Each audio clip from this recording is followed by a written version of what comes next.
क्या डॉक्टर इरफान अंसारी भूल गए हैं कि वो क्या हैं? क्या इरफान अंसारी को इल्म रहता है कि वो सार्वजनिक मंचों से क्या कहते हैं और इसका क्या दूरगामी परिणाम हो सकता है? क्या डॉक्टर इरफान अंसारी जानते हैं कि वो किस संवैधानिक पद पर हैं और उनके दायित्व क्या हैं? क्या डॉक्टर इरफान अंसारी को किसी ने बताया है कि आपके बयान से नैतिक, सामाजिक, राजनीतिक और संवैधानिक शुचिता का हनन होता है? क्या डॉक्टर अंसारी को एहसास है कि उनके बयान किसी की जिंदगी को खतरे में डाल सकते हैं? क्या डॉक्टर इरफान अंसारी को इस बात का एहसास नहीं है कि उनके बयान भीड़ को उकसाने वाले और हिंसक गतिविधियों को प्रोत्साहन देने वाले हैं? डॉक्टर अंसारी सोच समझकर बोलने से इतना परहेज क्यों करते हैं? इतने लंबे राजनीतिक जीवन के बावजूद क्यों डॉक्टर इरफान अंसारी की भाषा किसी छुटभैये नेता की तरह है जिसे आकाओं का हुक्म मिला होता है कि लोगों को भड़काओ? सरकार के किसी फैसले का विरोध संवैधानिक दायरे के भीतर रहकर भी किया जा सकता है। यदि यह बात एक उच्च संवैधानिक पद पर बैठा व्यक्ति ही नहीं समझेगा तो हम आम नागरिक से क्या अपेक्षा करेंगे? सवाल है कि डॉक्टर इरफान अंसारी ने ऐसा क्या कह दिया जिससे सियासी गलियारों में तो हलचल है ही, कानून के जानकार भी हतप्रभ है कि कोई ऐसा कैसे कह सकता है। 18 नवंबर से केंद्र शासित प्रदेशों समेत 12 राज्यों में विशेष गहन मतदाता पुनरीक्षण की प्रक्रिया शुरू हुई। इससे पहले बिहार में एसआईआर हो चुका है जिसके खिलाफ महागठबंधन ने आवाज बुलंद की। अभी पश्चिम बंगाल सहित कुल 12 राज्यों में विशेष गहन मतदाता पुनरीक्षण यानी एसआईआर प्रक्रियाधीन है, यानी कि इन प्रोसेस है। भविष्य में झारखंड में भी मतदाता पुनरीक्षण होगा, यह बात तो तय है। कांग्रेस पार्टी इसका मुखर विरोध कर रही है, उनकी आपत्तियां हैं और लोकतांत्रिक व्यवस्था के अंदर उनको एसआईआर पर सवाल उठाने का पूरा हक है। कांग्रेस के सिंबल पर विधायक बने हेमंत कैबिनेट में स्वास्थ्य मंत्री डॉक्टर इरफान अंसारी को भी पूरा हक है कि वे एसआईआर की प्रक्रिया पर सवाल उठाएं। लेकिन सोशल मीडिया में वायरल एक वीडियो में स्वास्थ्य मंत्री कुछ ऐसा कहते नजर आते हैं कि जो कानून के खिलाफ है। ऐसा लगता है कि जैसे डॉक्टर इरफान अंसारी संविधान और भारतीय न्याय विधान जैसी बातों में विश्वास नहीं करते। सोचकर हैरानी होती है कि किसी प्रदेश का स्वास्थ्य मंत्री ही लोगों को कानून हाथ में लेने के लिए उकसा रहा है, लोगों से सरकारी कर्मचारी को बंधक बनाने के लिए कह रहा है, लोगों को इस बात के लिए उकसा रहा है कि वे सरकारी काम में हर संभव बाधा पहुंचाएं। डॉक्टर इरफान अंसारी ने एसआईआर के विरोध में क्या कहा है, पहले आप अक्षरशः वर्ड टू वर्ड से सुन लीजिए। आपको वोट देने का अधिकार ही नहीं रखा, आपकी नागरिकता छीन लिया, आपको पहचान छीन लिया, आपको घुसपैठिया बना दिया इन लोगों ने। कोई हक समाज में आपको कोई हक नहीं मिलेगा। और अब बंगाल में से एसआईआर लागू कर रहा है और उसके बाद झारखंड में करेगा। मैं आप सबको कहना चाहता हूं, एकदम अगर कोई नाम आपका काटने के लिए आए, अगर कोई आपका नाम अगर पूछने के लिए आए, वैसे प्राधिकारी को गेट पे बंद कर दिएगा, ताला मार दीजिएगा, मैं खोलूंगा। वैसे प्राधिकारी को गेट पे बंद कर दिएगा, ताला मार दीजिएगा, मैं खोलूंगा। किसी कीमत पर बता देना, आपको अपना नाम नहीं काटने दीजिएगा। तो सुना डॉक्टर इरफान अंसारी विशेष गहन मतदाता पुनरीक्षण के दौरान डोर टू डोर सर्वे के लिए आने वाले सरकारी पदाधिकारी को बंधक बनाने की बात कह रहे हैं। वे खुले मंच से लोगों को या लोगों की भीड़ को कह रहे हैं कि जब मतदाता पुनरीक्षण के दौरान सरकारी पदाधिकारी आपसे नाम पूछने या आपका नाम काटने आए तो कमरे में बंद करके ताला जड़ दीजिए, ताला लगा दीजिए, मैं आकर खोलूंगा।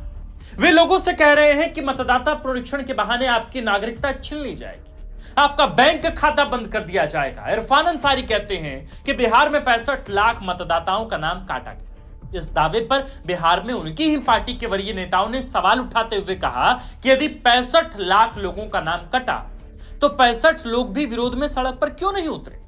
मान भी लिया कि उनमें समझ नहीं है तो कम से कम विपक्ष को उन लोगों को लेकर सड़क पर आना चाहिए था जिनका नाम मतदाता सूची से काटा गया है। सियासी विश्लेषक भी यह मानते हैं कि जैसे ही सुप्रीम कोर्ट ने आधार को भी एसआईआर के लिए वैध दस्तावेज के रूप में मान लिया, उसी दिन वोट चोरी का मुद्दा खत्म हो चुका है, जिसका परिणाम है कि कांग्रेस पार्टी बिहार में महज 5 सीटों पर सिमट गई। बावजूद इसके यदि एसआईआर की प्रक्रिया पर संदेह है तो विरोध का तरीका लोकतांत्रिक व्यवस्था के भीतर संवैधानिक तरीके से होना चाहिए, लेकिन यहां तो प्रदेश के स्वास्थ्य मंत्री लोगों को सरकारी पदाधिकारी को बंधक बनाने के लिए उकसा रहे हैं। क्या मंच पर डॉक्टर अंसारी अब भूल जाते हैं कि वे किस संवैधानिक पद पर हैं? गौरतलब है कि इरफान अंसारी की पार्टी पहले ही झारखंड में एसआईआर की प्रक्रिया की मॉनिटरिंग करने के लिए प्लान तैयार कर चुकी है। सभी प्रखंड में बूथ लेवल एजेंट की नियुक्ति कांग्रेस पार्टी की ओर से की जाएगी। यही बीएलए एसआईआर के दौरान पूरी प्रक्रिया की गहन निगरानी करेंगे, यानी booth level agent. Jharkhand Congress अध्यक्ष केशव महतो कमलेश बता चुके हैं कि उनकी पार्टी एसआईआर के खिलाफ नहीं है, बल्कि वे इसमें पारदर्शिता चाहते हैं, ट्रांसपेरेंसी चाहते हैं। इसी पारदर्शिता के लिए ही बीएलए की नियुक्ति यानी बूथ लेवल एजेंट की नियुक्ति की जाएगी। बिहार में भी राहुल गांधी के नेतृत्व में वोट अधिकार यात्रा निकाली गई। प्रेस कॉन्फ्रेंस करके चुनाव आयोग का ध्यान गड़बड़ियों की ओर दिलाया गया। कांग्रेस के नेता, प्रवक्ता, पार्टी और मीडिया फोरम पर एसआईआर के खिलाफ संवैधानिक तरीके से अपनी बात रखते हैं, लेकिन मंत्री डॉक्टर अंसारी तो लोगों को उकसाने पर उतर आए। उन्होंने लोगों को भड़काने की कोशिश कर दी। यदि उनकी बात को गंभीरता से लेकर किसी गांव या किसी भी मोहल्ले में लोगों ने सचमुच ही बीएलओ को यानी बूथ लेवल ऑफिसर को, जो सरकारी पदाधिकारी होते हैं, उनको बंधक बना लिया, उन पर हमला किया, चोट पहुंचाई, तो क्यों न इसका जिम्मेदार डॉक्टर इरफान अंसारी को समझा जाए? क्यों नहीं किसी बीएलओ पर हमले का जिम्मेदार डॉक्टर इरफान अंसारी को मानकर उनको कानून के दायरे में लाया जाए और विधि सम्मत कार्रवाई की जाए? बात स्पष्ट है कि यदि झारखंड में किसी बीएलओ पर किसी गांव अथवा मोहल्ले में हमला हुआ या उसको बंधक बनाया गया, तो इसकी संपूर्ण जवाबदेही डॉक्टर इरफान अंसारी को लेनी होगी। वीडियो सामने है, इसलिए बयान से मुकरने का भी सवाल अब नहीं उठता। एक और जहां राहुल गांधी, प्रियंका गांधी और मल्लिकार्जुन खड़गे जैसे नेता संविधान हाथ में लिए लोकतंत्र और संघीय ढांचे की सुरक्षा की बात करते हैं, वहीं उनकी ही पार्टी का विधायक, जो हेमंत कैबिनेट में मंत्री है, लोगों को कानून हाथ में लेने के लिए प्रोत्साहित कर रहा है, मोटिवेट कर रहा है, लोगों को दुस्साहस करने को उकसा रहा है, लोगों से सरकारी काम में बाधा डालने और सरकारी कर्मचारी को बंधक बनाने के लिए कह रहा है, सार्वजनिक मंचों से, सार्वजनिक प्लेटफॉर्म से। सवाल कांग्रेस से भी है कि क्या वे इस बयान के लिए डॉक्टर अंसारी पर कार्रवाई करेगी? क्या डॉक्टर अंसारी को सार्वजनिक रूप से अपने इस बयान के लिए माफी मांगने को कहा जाएगा? किसी विरोध प्रदर्शन करने के दौरान मामूली सी बात पर भी नागरिकों के खिलाफ सरकारी कामकाज में बाधा पहुंचाने और सरकारी पदाधिकारियों पर हमले की कोशिश का आरोप लगाकर एफआईआर दर्ज करने वाली पुलिस क्या स्वास्थ्य मंत्री डॉक्टर इरफान अंसारी के खिलाफ प्राथमिक दर्ज करेगी? संविधान है, व्यवस्था है, विरोध प्रदर्शन के लिए भी संविधान प्रदत्त अधिकार हैं, राइट्स हैं, लेकिन लगता है कि डॉक्टर इरफान अंसारी को शायद पता ही नहीं कि वे प्रदेश के स्वास्थ्य मंत्री, चुने हुए जनप्रतिनिधि हैं, रिप्रेजेंटेटिव हैं। उनको अपनी भाषा, गतिविधि और कृत्यों पर बहुत सावधानी बरतने की आवश्यकता है। वे सार्वजनिक मंचों से ऐसे गैर जिम्मेदाराना बयान नहीं दे सकते। उनको आत्ममंथन, इंट्रोस्पेक्शन करने की आवश्यकता है, और उनकी शायद पार्टी को भी। आप इस पूरे मुद्दे पर इरफान अंसारी के बयान को लेकर आप क्या सोचते हैं?